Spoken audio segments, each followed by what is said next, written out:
Сәлеметсіздер ме? Бүгін сіздерге осындай қазір модада болып жатқан римский шторы деген осындай шторды тігіп көрсетемін. Күн көзінен қорғау үшін. Ол үшін бізге не керек? Осындай мінекей материал. Мен плотный материалды алдым, осындай. Арт жағынан қарағанда. Мен қазір біреуін тігіп қойдым, екіншісін сіздерге тігіп көрсетемін. Ол үшін алдын ала осы жоғарыдан енін және ұзындығын өлшеп аласыздар. Менікі 60-та 130. 60-та 130. Осыны мен қазір мені өлшеп және шетінен қайырғанға 2 сантиметрін көрдіңіздер ме? Екі шетінен де қайырғанға 2 сантиметрден керек болады. Мен получается 2-2 қыл осылайынан қайырып үтіктейсіздер. Жақсылап етегін үтіктейтін болсаңыздар, мүмкін мен 6 сантиметр қылып алдым да, 6 сантиметрді 3-3 қылып, мына шетіне жаңағыдай мен жаңа пластик салатын боламын, чтобы салмақ болып ұстап тұру үшін. Сол үшін 6 қылып мынандай не қылып үтіктеп қайырып, одан ішіне қарай қайырып алсаңыздар болады. Одан енді осыны қазір жақсылап шетінен тігіп шығамыз, 1 мм қалдырып. Жақсылап үтіктеуді ұмытпаңыздар. Бастырып, несінде жаңағыдай 2 сантиметрге қайырдық қой, осы 2 сантиметрде жақсылап бастырып үтіктеп, жақсылап тігуге дайындап алыңыздар. Енін 1 мм қылып жақсылап тігіп шығасыздар.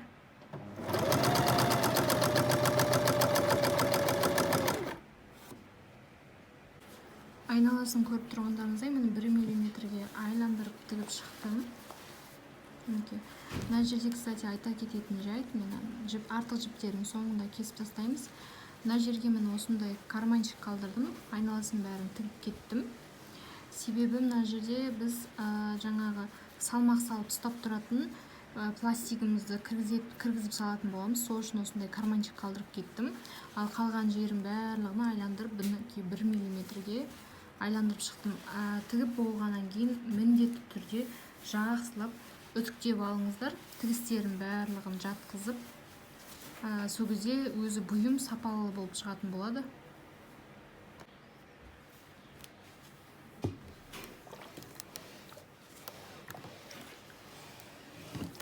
Жақсылап тігістерін барлығын үтіктеп шығамыз. Бұлап жақсылап тұрып тігістерін жатқызып үтіктеп алыңыздар. Достарым, менің тереземнің ұзындығы 130 дегенмін. Сол себепті мына екі шетінен де біз мына жағынан ауырлық салмақ салу үшін осы жағына да жаңағы 6 сантиметр қалдырамыз дедік. Ал енді мына жағынан да 6 сантиметр қалдырып, осылайынан жаңағыдай үтіктеп алыңыздар. Жақсылап өлшеп мен үтіктеп жатырмын. Бұл маған не үшін қажет?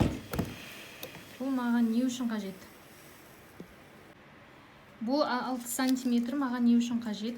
Себебі біз қазір алып, бұны тағы да 2-ге қайырамыз. Осылайынан 2-ге қайырамыз да. Көріп тұрсыздар ма? Осылайынан 2-ге қайырып, осындай липучканың мынандай мягкий жағын осы жаққа біз тігетін боламыз. Жақсылап инемен қадап алсаңыздар болады, немесе жаңағы өздеріңіз ыңғайларыңызға қарай осылайынан қойып сразу тіке салсаңыздар болады. Мен сәл шетінен еще жоғары жағынан мен осыншалықты кішкене где-то 1 сантиметрде қалдырамын. Себебі қазір ар жағы жаңа липучканың қатты жағын біз терезеге жабыстырамыз. Сол терезеге жабыстырған кезде мына жағы әдемі болып тұру үшін мен осы 1 сантиметрде қылып қалдырамын. Мінекей, көріп тұрғандарыңыздай, мен инемен қадап алдым. Қазір мына екі шетінен де 1 мм қалдырып, осылайынан тігіп шығамын. Мінекей достар, тігіп алып келдім. Көріп тұрғандарыңыздай. Енді инелерін жақсылап алып,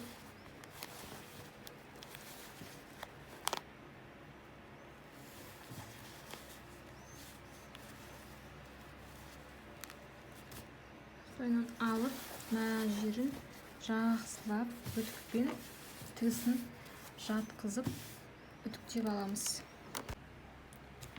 Әрмен қарай не істейміз? Әрмен қарай мына тігістен, мына общий сіздер ұзындығын осы жаңағы мынау бұйымның ұзындығын өлшейсіздер да, сол ұзындығынан кажды арасына қанша жаңағыдай анандай салмақ салғыш тігесіздер, соған байланысты бөліп сызасыздар. Мен мысалға үшеу не қылатын боламын, жаңа тігетін боламын. 3 салмақ салғыш, сол маған жеткілікті. Өйткені ұзындығы 1,30 болғаннан кейін маған жеткілікті. Сол себепті мен мына тігістен, мынау липучканы тіктік қой, сол тігістен төмен қарай мынандай. Сіздер менің материалым көп болғаннан кейін аса қатты менде білінбейді, мен ручкамен белгілей беремін. Сіздерде не болатын болса, жаңағыдай байқалынатын ақ материал болатын болса, онда сабынмен немесе бормен жаңағы сіздерге қолайлы затпен белгілегендеріңіз дұрыс. Мен осылайынан 30 қылып біреу алдым. Одан кейін төменнен тағы да 30 қылып біреу алам. Төменнен тағы да 30 қылып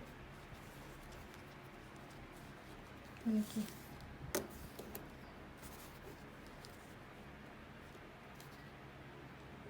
біреу алам. Сонымен мына 30 қылып алдық қой. Біз осыны 30-30 қылып мен белгілеп алуым керек.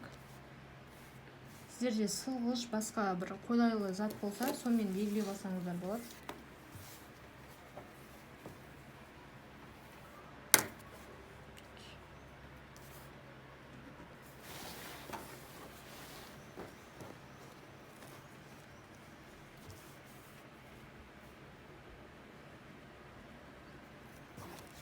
Енді осының арасын біріктіріп мен сызып шығамын.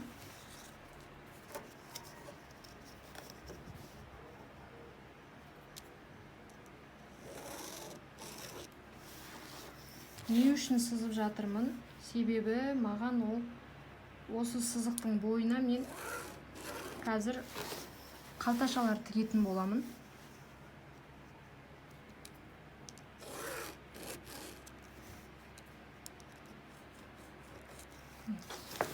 Мен біреу сыздым, тағы да төменнен екеу сызамын. Мінекей көріп тұрғандарыңыздай біреу, екеу, одан кейін үшеу белгілеп шықтым сызып. Енді бұған қалташаларды қалай тігеміз?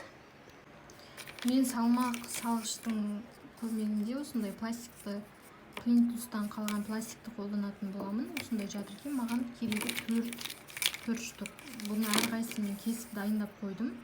60 сантиметрден, получается.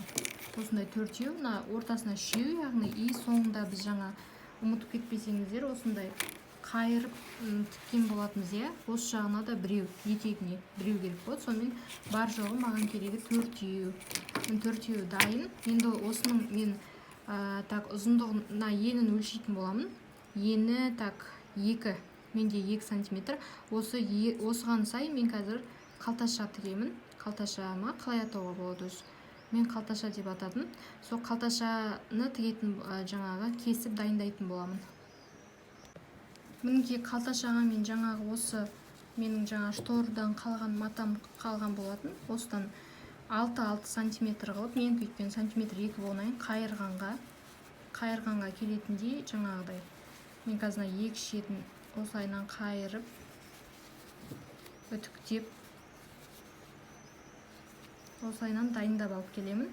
Үшеуін көріп тұрғандарыңыздай сантиметр 6-6-дан осылайынан дайындап аламын. Жаңағы біздің неміз кіру үшін салмақ салғышымыз. Сол себепті осылайынан сіздерде қанша болады, соған қарай осылайынан қалташа дайындайсыздар.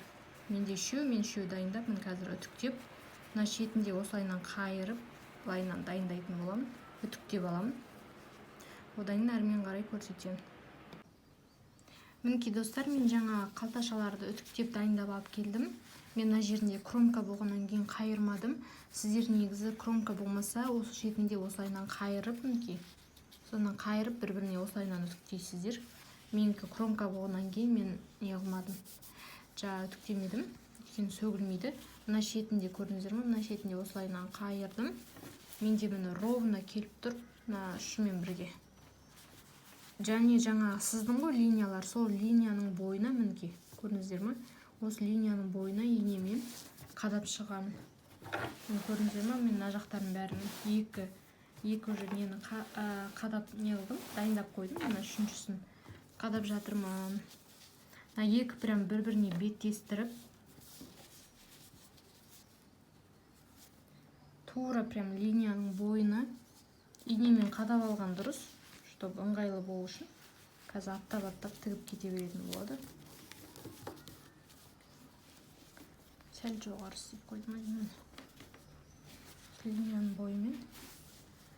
Менде ені прям дәлме-дәл келіп тұр. Мен сәл кішкене қысқартсам ба деп ойлап отырмын. Өйткені қазір тіккен кезінде сәл мешаться етуі мүмкін. Сол себепті. Кішкене мынадан осындай бір қысқарақ болса, еш нәрсе етпейді. Керісінше салғанға, жаңағы біздің пластиктарымызды салғанға ыңғайлы болады деп ойлаймын. Сол себепті осыншалықты примерно мен қазір дұрыстаймын. Осынша қалдырамын. Мінекей, мен тігіп шықтым. Инелерін алып жатырмын. Енді жақсылап үтіктеп алу керек. Мына тігістерін бәрін жатқызып. Мінекей, үшеуінде тігіп шықтым. Енді жақсылап үтіктеп тігістерін бәрін, бұл соңғы үтіктеу десе де болады. Бұдан кейін енді біз жаңағы нелерін кіргізіп, мыналарын кіргізіп көрсетейін мен. Қалай кіргіземіз?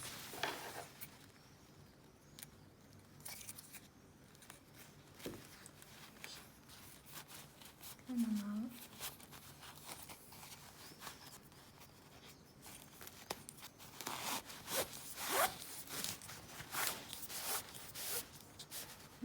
Менікі тура болып шықты. Осылайынан қазір бәріне кіргіземін. Бір кіргізесен бұрын үтіктеп аламын. Мен просто сіздерге кіргізіп қазір көрсетіп жатқаным. Осылайынан тұру керек. Қазір бұған еще жіп, жаңағыдай жіп тігеміз. Мына екі.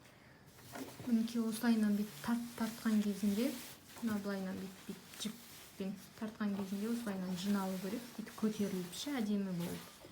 Сол себепті қазір мына екі шеттерінен үтіктеп алған соң жіп тігетін боламыз. Достар, мына липучканы біз жаңа тіктік қой, иә. Осы липучканы қалай жабыстырады деп ойлап отырған шығарсыздар. Менде міне осындай арт жағы клей, осындай лента жаңа, мынау мягкий жағы жабысады, мынау жесткий жағы, иә. Осы жесткий жағының артында клей. Мен осы клеймен обязательно алдым. Білмеймін сіздерде получится, нет. Сондай клеймен табу. Егер де клеймен тапсаңыздар, конечно, жақсы. Осыны сразу жаңа терезенің бас жағына жабыстырасыздар да. Мен жабыстырғаннан кейін қазір полный біткен кезінде қалай тұратынын көрсетемін.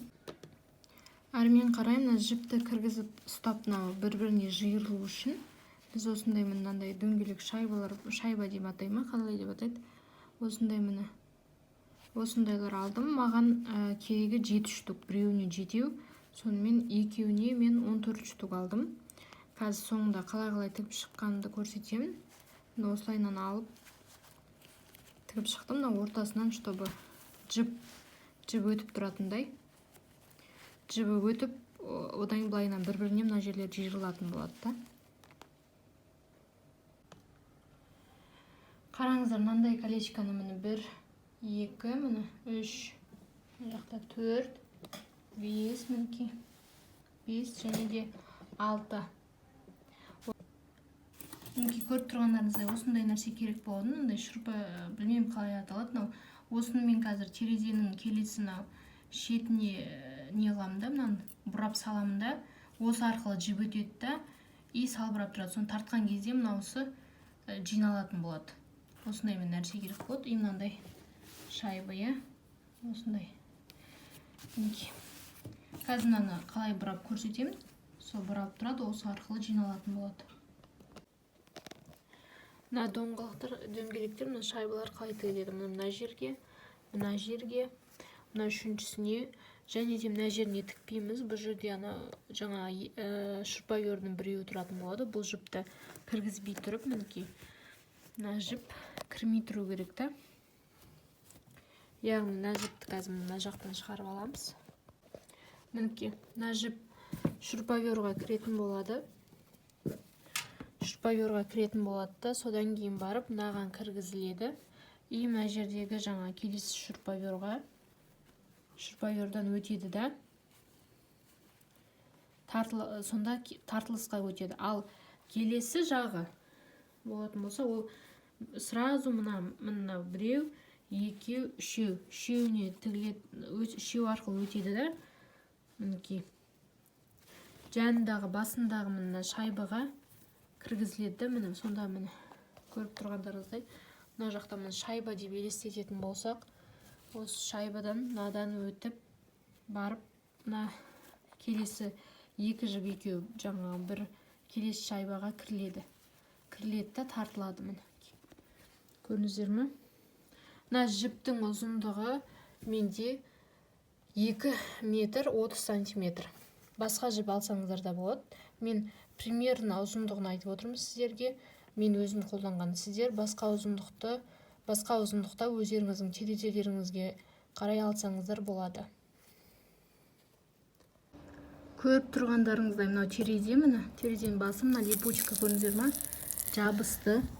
Осы липучканың жабысқан жерінде мынаны мен қазір осы шетке орнатамын. Мына жерге орнатсам да болады, орны дайын тұр екен. Міне осылайынан орнатып қойдым. Қазір екі жіп осы арқылы өтеді да, жиналатын болады. Мінекей.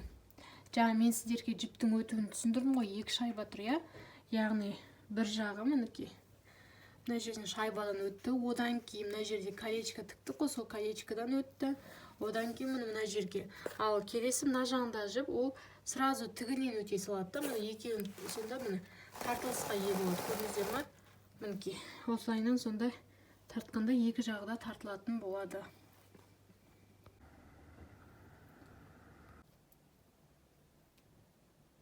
Мінекей дайын күйінде.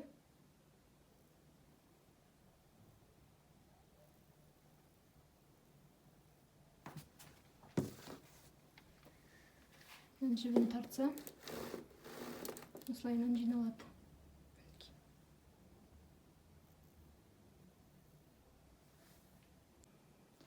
Мінекей мынау полностью осылайынан тұрған кезінде жауып, мына жиналып тұрған кезінде. Одан жоғарырақ жинасам тағы да жиналады. Бұдан көбірек қылып істесеңіздер де болады, мына несін, пластигін. Мына былайынан тартсаңыздар, төмен қарай тартсаңыздар өзі осылай түсетін болады.